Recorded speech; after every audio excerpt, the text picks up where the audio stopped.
प्रदान करत आहोत. मी हे माझं भाग्य समजते की हे सन्मानपत्र लिहिण्याची संधी मला मिळाली.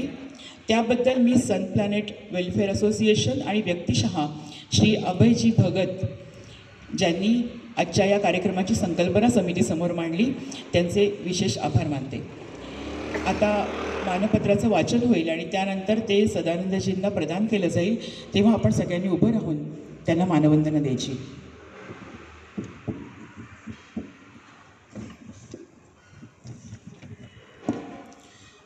माझा मराठाची बोलू कौतुके, परी अमृतातेही पैजा जिंके, ऐसी अक्षरे रसिके मेळवीन.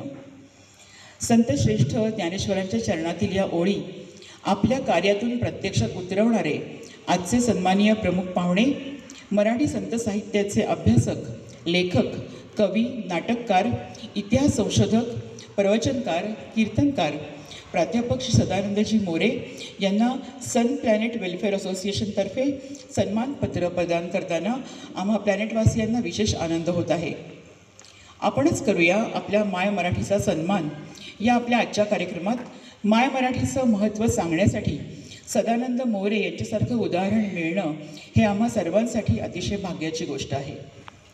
संत तुकाराम महाराजांचे वंशज म्हणून मिळालेला सांस्कृतिक वारसा बहुविद्याशाखीय व्यासंगाने अधिक समृद्ध करणारे विचारवंत म्हणून लोक आपल्याला मानतात.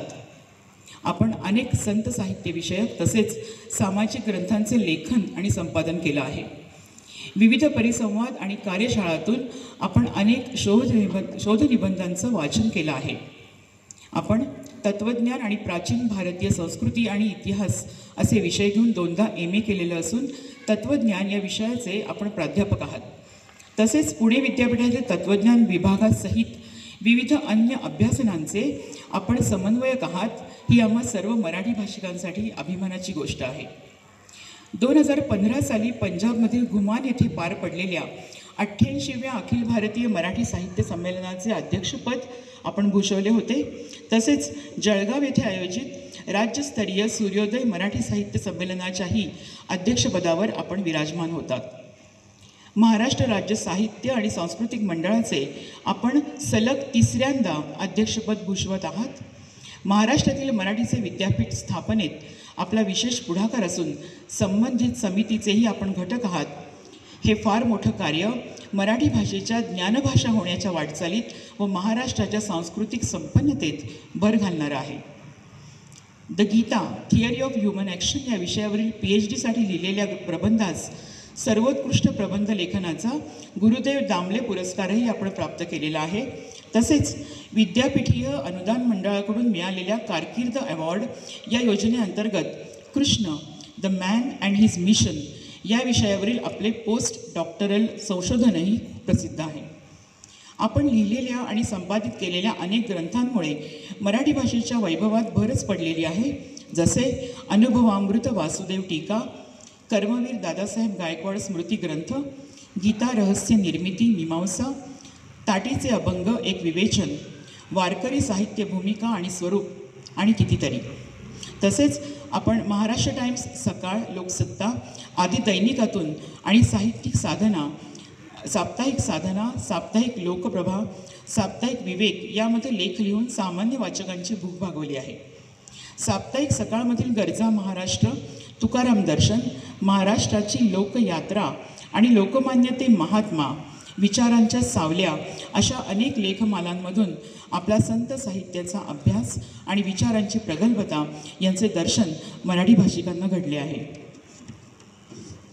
मराठी भाषेच्या प्रेमापोटी आणि मराठी भाषेचं महत्त्व पटवून देऊन आपण मौखिक आणि लिखित अशी दोन्ही स्वरूपात उत्तम साहित्य सेवा करत आहात. राज्य, भाषा, प्रांत अशा सर्व सीमा केवळ मराठी भाषेवरील प्रेमाखातर आपण ओलांडून गेलात आणि आपल्या देशातील प्रत्येक शहरातील मराठी रसिकांना विविध लेखमालेतून आणि व्याख्यानातून जोडण्याचा प्रयत्न आपण केला. आपल्याला मिळालेले असंख्य पुरस्कार आपल्या व्यासंगाच्या व्याप्तीची कहाणी सांगतात. आम्हा घरी धन शब्दांची सरत्ने या तुकोबांच्या उक्तीला आपण प्रत्यक्ष जीवनात सार्थ ठरवलेला आहे. अशा विपुल अनुभवाने आपली ओंजळ भरलेली असताना त्या अनुभवांची शिदोरी पुढच्या पिढीकडे सोपवण्याचं कार्यही आपण नेटाने करत आहात. समाजाकडून मिळालेल्या अनुभवाचं ज्ञानदानात रूपांतर करून आपण समाजाप्रती असलेला आपला ऋणानुबंध जिव्हाळ्याने जपत आहात. आपले हे कार्य असेच अखंडपणे चालू राहो आणि आपली ओंजळ समृद्धतेनं कायम भरलेलीच राहो, याच आमच्यातर्फे शुभेच्छा. आज या मराठी भाषेच्या सन्मान सोहळ्यात सन प्लॅनेट वेलफेअर असोसिएशनतर्फे हे सन्मानपत्र देताना आम्ही सर्व गौरवान्वित अनुभव घेत आहोत. धन्यवाद.